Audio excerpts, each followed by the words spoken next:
इतिहास बना है। 4 साल के फासले के बाद डोनाल्ड ट्रंप की वापसी हुई है राष्ट्रपति के तौर पर अमेरिका में, और इसी पर हम चर्चा कर रहे हैं। हमारे साथ डॉक्टर भरत बरई इस समय जुड़े हुए हैं। डॉक्टर बरई, ये समझाइए कि इस समय जो भारतवंशी हैं, क्योंकि उनमें एक बड़ा अच्छा खासा संख्या में लोग रहे जो डोनाल्ड ट्रंप को भी सपोर्ट करते रहे, कई लोग कमला हैरिस के साथ अपने जुड़ाव को, अपनी तारों को महसूस कर रहे थे, लेकिन इस समय भारतवंशियों के लिए, भारतीय समुदाय के लिए कैसी खबर है डोनाल्ड ट्रंप की वापसी राष्ट्रपति के तौर पर? काफी लोग भारतीय समुदाय के बहुत खुश हैं। वो बाइडेन या कमला हैरिस से उतने प्रभावित नहीं हुए थे। कमला हैरिस भारत की वंशी थी, लेकिन कभी वो बात नहीं करती थी कि मैं भारतवंशी हूँ। वो हमेशा अपने को अफ्रीकन अमेरिकन ब्लैक की तरह प्रमोट करती थी, और हम समझ सकते हैं क्योंकि अमेरिका में 14% ब्लैक की बस्ती है और भारतीयों की बस्ती तो 1.5% ही है। लेकिन जो लोग पॉलिटिकली एक्टिव थे अमेरिका में, हम देखते थे ह्यूमन राइट्स के नाम पर, 4 साल पहले कश्मीर के नाम पर, वो हमेशा भारत को निडलिंग कर रही थी। तो हम उससे बहुत नाराज थे और हमने काफी बार बोला था कि भाई ये मत करो। अभी प्रधानमंत्री नरेंद्र मोदी आए सितंबर में, तो उसके 2 दिन पहले उन्होंने खालिस्तानियों को व्हाइट हाउस में बुलाया था। और कनाडा में जो हो रहा है, बांग्लादेश में जो हो रहा है, उसके लिए हम बोल रहे थे, डेमोक्रेटिक कांग्रेसमैन को मिलते थे कि भाई ये हिंदुओं पर इतना अत्याचार हो रहा है बांग्लादेश में, तो अमेरिका हमेशा ह्यूमन राइट की बात करता है, तो क्यों इसलिए कुछ नहीं करते हैं। तो व्हाइट हाउस ने कुछ नहीं किया। और ट्रंप 3 दिन पहले उन्होंने ओपनली स्टेटमेंट दिया कि जो हिंदुओं पर अत्याचार हो रहा है बांग्लादेश में और दुनिया में किसी भी जगह, तो मैं उसका समर्थन करूंगा। एक्चुअली बात तो वो भी हो रही थी कि अटलांटा में दिवाली करने वाले थे ट्रंप, लेकिन तुलसी गबर्ड जो उसके साथ करने वाली थी, उनको बाइडेन एडमिनिस्ट्रेशन ने रिजर्व नेशनल गार्ड में बुला लिया, तो वो नहीं हो सका। तो ट्रंप के साथ भारतीय समुदाय की बड़ी बन रही थी अंदर।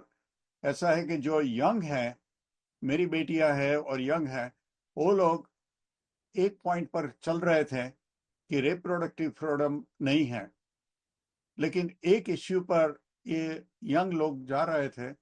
बट लोग, बाकी जो लोग हैं भारतवासी और भारतवंशी, वो लोग ट्रंप से बहुत खुश थे कि वो हमेशा भारत का समर्थन करते थे। वो नरेंद्र मोदी के भी दोस्त थे, और अब जब अमेरिका में नरेंद्र मोदी आए थे महीने पहले, तो उन्होंने बोला था कि मैं नरेंद्र भाई को भी मिलूंगा। नरेंद्र मोदी बहुत अच्छे पॉलिटिशियन है, हमारे दोस्त हैं। सो हम लोग तो बहुत खुश हैं। तो आप लोग को ये भी उम्मीद है कि जो बांग्लादेश पर उन्होंने बात कही कि वहां पर अल्पसंख्यकों को के टारगेटिंग पर, हिंदुओं के ऊपर जो अत्याचार हो रहे हैं उसके खिलाफ जो उन्होंने बातें बोली, उसे वो फॉलो अप करेंगे अब जब उनके पास एक पद होगा, और शायद बांग्लादेश के प्रशासन के पास कोई विकल्प नहीं बचेगा कि आप अमेरिका के राष्ट्रपति की ये बातें न सुने, जिस तरह की अंधाधुंध चीजें वहां पर हाल फिलहाल दिख रही हैं। अमेरिका के राष्ट्रपति जब बोलेंगे बांग्लादेश को कि ये बंद करो, अल्पसंख्यकों पर अत्याचार बंद करो, तो उनको सुनना तो पड़ेगा। नहीं करेंगे तो ट्रंप ऐसे आदमी है कि जो उसके पर बड़ा सैंक्शन भी ला सकते हैं। हम आशा डोनाल्ड रखते ट्रंप हैं कि जी, डोनाल्ड ट्रंप की जीत के बाद, उन्होंने जो संबोधन किया उसके बाद, उनका वो डांस भी काफी चर्चा में आ रहा है। तो हम ये तस्वीरें भी आपको जरा दिखाते हैं उस पूरे म्यूजिक के साथ।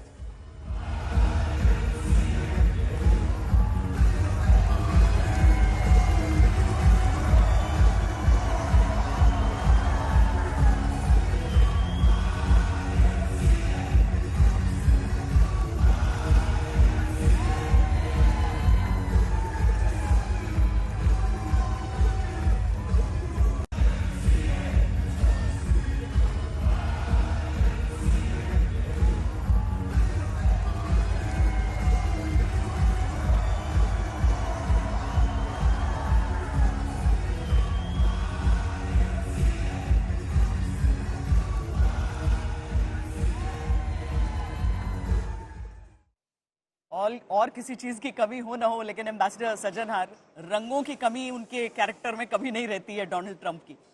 जो मैं भारतवंशियों के संबंध में जो डॉक्टर बरई से बात कर रही थी, वो मैं आपसे पूछना चाहती हूँ भारत और अमेरिका के संबंधों के मद्देनजर, क्योंकि अभी जो खालिस्तान का पूरा मुद्दा की चर्चा उन्होंने की, जिस तरीके से निज्जर इन्वेस्टिगेशन चल रहे हैं, कनाडा से जो रिश्ते बिगड़ रहे हैं, उसके बीच एक भूमिका अमेरिका की भी हो जाती है।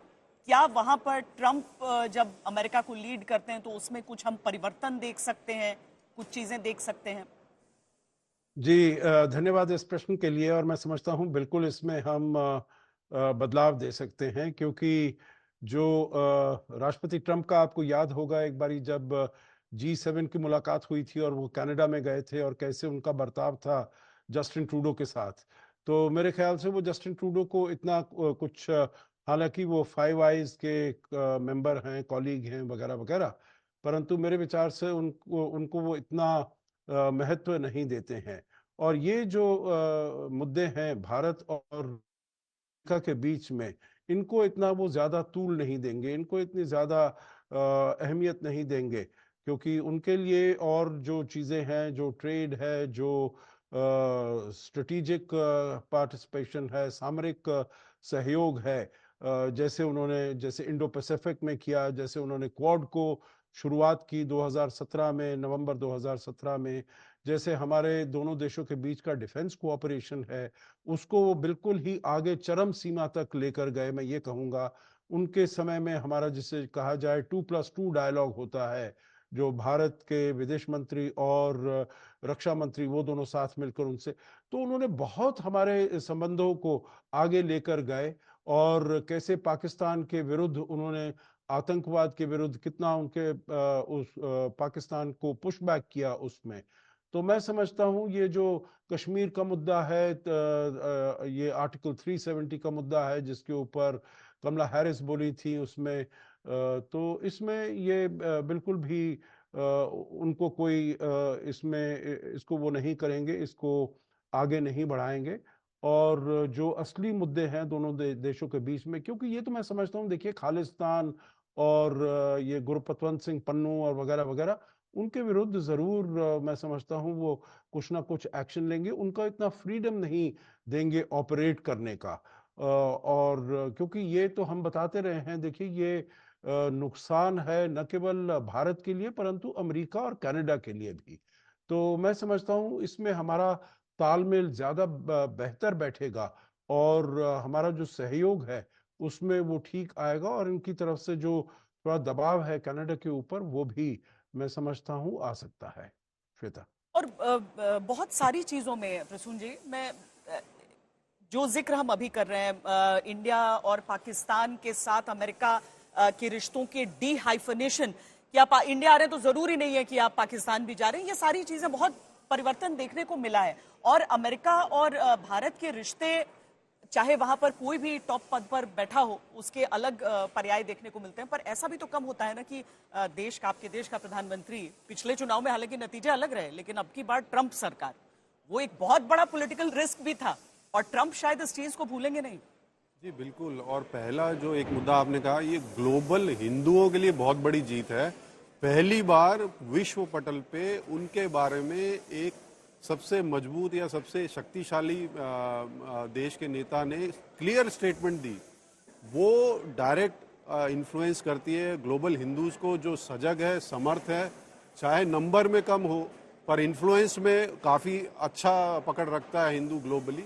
तो एक ये सबसे बड़ा हाईलाइट रहेगा इसमें कि एक रिकॉग्निशन मिली। बाकी जो आपने बात कही ग्लोबल डिप्लोमेसी की, उसमें भारत को यकीनन फ़ायदा होगा, और सबसे ज़्यादा फ़ायदा जो उनकी पर्सनल केमिस्ट्री है, क्योंकि ट्रम्प के कुछ हद तक जो डिसीजन मेकिंग है या जो उनका बिहेवियर है वो पर्सनल केमिस्ट्री पे भी कहीं ना कहीं कनेक्टेड रहता है। तो जियोपॉलिटिकल और मल्टीलैटरल फोरम में भारत को काफ़ी फ़ायदा होना चाहिए। रही बात ट्रेड और इमिग्रेशन, उसमें चैलेंजेस भी देखने पड़ सकते हैं हमें, क्योंकि ट्रम्प कई बार टैरिफ की बात कर चुके हैं, और इमिग्रेशन में जो पिछली बार उन्होंने H1B वीज़ा के लिए कुछ चीज़ें रिस्ट्रिक्शंस बढ़ाई थी। पर ओवरऑल मुझे ये लगता है कि ये अच्छा रहेगा भारत के लिए, क्योंकि हमारे पास एक मजबूत नेता है जिसको वो रिकॉग्नाइज करते हैं कि वो एक अच्छे डील मेकर या नेगोशिएटर्स हैं और वो अपने देश के लिए डील मनवा लेते हैं। इनडायरेक्टली ट्रंप ने ये एक्सेप्ट किया है। तो ये और एशिया के लिए खासकर इंडो पैसिफिक, जैसे एम्बेसडर साहब कह रहे थे, क्वाड भी तभी बना जब वो थे, और 2+2 जो पैटर्न ऑफ मीटिंग्स है वो भी रहा। तो डिफेंस में काफ़ी कोऑपरेशन बढ़ना चाहिए भारत और अमेरिका के बीच में, और भारत का एशिया में जो पकड़ रहेगी वो काफ़ी हद तक बढ़नी चाहिए इन कंपैरिजन टू चाइना, क्योंकि चाइना के लिए मे बी ये जो मैंडेट आया है वो चिंताजनक हो सकता है चाइना के साथ, क्योंकि अब एक तरफ क्वाड एक तरफ ब्रिक्स, और उसके बीच में किस तरीके से संतुलन सभी देशों के रिश्तों के साथ। लेकिन डॉक्टर भरत बरे, आपने अहम बात बताई, और वाकई जब मैं वहां पर अमेरिका में वहां पर भारतवंशी महिलाओं से बात कर रही थी, उनमें से अधिकतर ने यह कहा था कि अभी तक तो वो बात नहीं करती थी अपनी भारतीय जड़ों को लेकर। जब प्रधानमंत्री नरेंद्र मोदी एक स्टेट गेस्ट के तौर पर पहुंचे थे तो जो बाइडेन का शासन था, अब उसमें ये भी सब इंतजार कर रहे थे कि कमला देवी हैरिस, जो कि जब चुनाव की शुरुआत हुई उसके साथ ही कमला हैरिस के बीच में देवी शब्द पर भी काफी जोर दिया गया, तो उस समय प्रधानमंत्री ने बहुत खुलकर उनसे मंच पर जब बात की तो उनको संबोधित भी किया, वो सारी चीजें की गई थी। यानी कि भारत भी एक परिपक्व देश है, वहां पर आप शासन देखकर रिश्ते नहीं बना रहे हैं, लेकिन कुछ रिश्ते ऐसे होते हैं, मसलन डोनाल्ड ट्रंप के साथ प्रधानमंत्री नरेंद्र मोदी के, जो शायद इन सारी चीजों को ट्रांसेंड करते हैं। वरना तो बराक ओबामा को भी पहले फर्स्ट नेम से उन्हें संबोधित करना हो, या फिर ट्रंप के साथ जिस तरीके से ढल गए प्रधानमंत्री, फिर जो बाइडेन से भी अच्छे ही रिश्ते रहे। लेकिन आप लोग भी ये उम्मीद कर रहे हैं कि बहुत अलग होगा जब ट्रंप वापस व्हाइट हाउस में रहेंगे और भारत के साथ संबंध रहेंगे तब? भारत के साथ संबंध तो बहुत अच्छे होंगे, क्योंकि ये चुनाव में भारतीय लोगों ने उनका बहुत समर्थन किया है, एक्सेप्ट द यंग पॉपुलेशन। मैं सब आपको नहीं बता सकता, लेकिन under radar there was lot of connection between the Trump campaign, Trump son and Trump himself और भारतीय समुदाय के लोगों को। तो हम बहुत खुशी हैं कि वो आए हैं। ट्रेड में भी वो अच्छा करेंगे, क्योंकि वो हमेशा अमेरिका फर्स्ट करते हैं। उन्होंने अमेरिकी कॉरपोरेशन पर टैक्स भी घटाया था जब वो पहले प्रमुख थे, तो 35% से 21% टैक्स किया था, और सब इंडस्ट्री को बोला था कि आप मेक इन यूएस है, आप यहाँ बनाओ, चीन में मत बनाओ। और चीन पर उन्होंने टैरिफ भी लगाए थे, और उन्होंने बोला है कि हम चीन पर और भी टैरिफ लगाएंगे, तो अमेरिकी इंडस्ट्री अमेरिका में बनाएंगे। तो काफ़ी जो ब्लू कॉलर वर्कर्स हैं, इस बार उन्होंने भी उनका समर्थन किया है कि ये जो इंडस्ट्री बाहर ले जाते हैं बनाने के लिए, उसके बजाय अमेरिका में करेंगे। दूसरा एक ये हो रहा था कि चीन अपना माल मैक्सिको पहुंचाता था, और मैक्सिको कनाडा और अमेरिका का फ्री ट्रेड एग्रीमेंट है, तो वहाँ से चोरी होती थी। चीन का माल मैक्सिको जाता था, मैक्सिको से वो ड्यूटी फ्री अमेरिका में लाता था। तो ट्रंप ने बताया कि हमको ये मालूम है कि इसलिए चुराई करते हैं, तो मैं मैक्सिको पर भी लगाऊंगा कि जो चाइनीज गुड्स आता है और मैक्सिको से री एक्सपोर्ट होता है अमेरिका, उसके पर भी मैं ड्यूटी लगाऊंगा।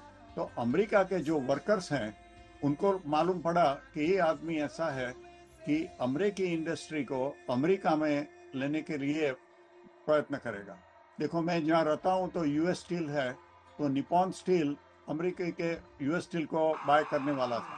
ट्रंप ने बोला मैं नहीं करने दूंगा, ये इंडस्ट्री अमेरिका में ही रहनी चाहिए और अमेरिकी ओनरशिप की होनी चाहिए। इसी तरह एक कंपनी थी क्वालकॉम जो बनाती है चिप्स, उसको भी दूसरी कंपनी सिंगापुर की लेने वाली थी, ट्रंप ने उसको ब्लॉक कर दिया था। तो वो अमेरिकन इंडस्ट्री को, अमेरिकन वर्कर को क्वाइट प्रोटेक्शन देते हैं। और तीसरा मुद्दा था इलीगल इमिग्रेशन का, कि इतने लोग अमेरिका में, हजारों लोग आ गए हैं सदर्न बॉर्डर से। कमला हैरिस को राष्ट्रपति बाइडेन ने बोला था कि आप जाओ, उसको बुलाया था इमिग्रेशन जार, उन्होंने कुछ नहीं किया। लाखों लोग वहाँ से आ गए हैं यहाँ से, और यहाँ के जो सेंचुरी सिटी बोलते हैं, शिकागो, न्यूयॉर्क, सैन फ्रांसिस्को, उन सब लोगों के लिए उनको एक्सपेंस किया। तो शिकागो के लोग बोल रहे थे कि हमारे लिए मेयर कुछ नहीं कर रहा है, लेकिन ये जो इल्लीगल जो आए हैं वेनेजुएलन होंडुरास से, उसके लिए ये खर्च करते हैं। तो वो बड़ा मुद्दा हो गया था अमेरिका में, इलीगल इमिग्रेशन और उनको जो फैसिलिटी देते थे। वैसे कहने के लिए कुछ मुद्दे हो सकते हैं जिन पर एक मोटे तौर पर चर्चा होती है, लेकिन जो जमीन पर है, जिसे फैसला लेना है कि उसका अगला नेता कौन होगा, उनके लिए ये पूरा जो कार्यकाल रहता है उस समय की चीजें, और जो बाइडेन के प्रशासन में कमला हैरिस की भूमिका, बहुत सारी चीजें हैं जो जिनका नतीजा आज हम देख रहे हैं, और डोनाल्ड ट्रंप ने इतिहास अमेरिका में रचा है।